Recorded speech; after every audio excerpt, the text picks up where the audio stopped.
Magandang buhay! Ngayong araw nito ay sosyeng nga ng mari nyo. Inawis nga nila akong mag-budol fight ngayon. Sino ba naman ako para tumanggi? Pagkain yun, ikakapusog natin yun mga mare. Magmagna na nga kami papunta sa parking area at kanya-kanya nga kaming bitbit ng mga dalahin ang bibigat. I-bike na nga lang tayo papunta sa park at hindi nga natin kaya itong mga dala-dala natin, napakadami. At medyo malayo nga din ito. Okay nga lang din itong lakarin, pero pag nilakad mo ito mga mare na may dala-dala ka, laylay na rin siguro ang dila mo pagdating mo doon. Syempre mga mare, hindi nga lang laylay ang dila nga abutin natin. May palibre pa tayong patubig dito sa kilikili natin. Uy, hindi nyo kinaya, may free flow. Nauna na nga yung mga kasama ko dahil nakamotor at naka-e-bike din sila. At ang bagal-bagal ko nga mag-drive at hindi nga naman tayo nagmamadali. Ini-enjoy ko nga itong dinadaanan ko at minsan na nga lang tayong mainitan. Kailangan din kasi ng katawan natin, mga mare. Okay lang naman na mabilad tayo sa init at nagkabil nga tayo ng sun protection. O, di nyo kinaya, may protection. Kaya kayo, mga mare, bago kayo rumor ng balay nyo at maglugan ng motor, magkabil muna kayo ng sun protection para hindi maksat yung face nyo. Magbentas ito ayan minya, mga mare. Kasla probinsya, kasla kalada di Pilipinas mutla. Malapit na nga tayong makadanon sa park at kung napapansin yung dalan na yan na diretso, papunta nga yan sa dam at napintas din doon ang view.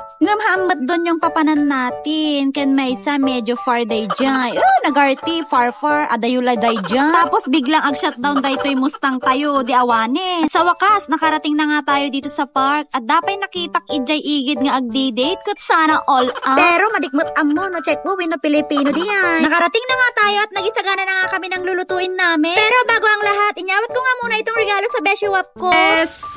Ay, napagod na yung regalo ko sa'yo. Ay! Oh my God! Thank you! Dito ka talaga bibigay. Ay, Allah, my God! Thank you so much! Sana Siyempre, oh my God! Ay, sana all. Try mo nga! Halika na. Ay, thank you so much, guys. Ay, ang cheap naman ang handa mo. Uy! Last one pa to. It's belated gift to. Thank you, babe! Nagustuhan naman ng beshiwap ko yung late na regalo ko at kinikilig-kilig pa nga siya. Nung nalpas ko na ang inyawat yung regalo ko, kat nagrugi naman na kami nag-free-to-an ng galunggong. At pinapalambot na nga rin pala namin itong pata, tarong gayam na ginatang nung yesterday. At habang nilalambong nga yung pata at nagpiprito, naggisa naman na yung mari natin ng sibuyas at igigisa nga daw niya yung talbos ng kamote. Tinatawanan ko nga itong mari nyo dahil hindi pa nga umana yung niluluto dahil cute size lang ginamit nating kawali. Nagkebor-kebor na nga rin itong pata natin at malapit na nga siyang maluto. Ang kayat nga lang namin naluto nito ay hakko. Naggalip na nga rin pala siya ng pampaganda ng cuties. Update nga pala sa priniprito nating isda. Malapit ng maxit. Uy, joke lang. At ito naman yung nangyari sa talbos ng kamote namin. Malapit na rin maluto. Lumuwag na nga rin itong noodles na niluto natin. Uy, nagimas aghigop. Ay, kat nagprito nakpay at itlog. Sanak pa'y nagluto ti karing. Ay na, nagimas. Tapos nagpintas pa ng view dito sa pinaglulutuan namin. Saka kami pa'y nagluto tinampop nga baguong.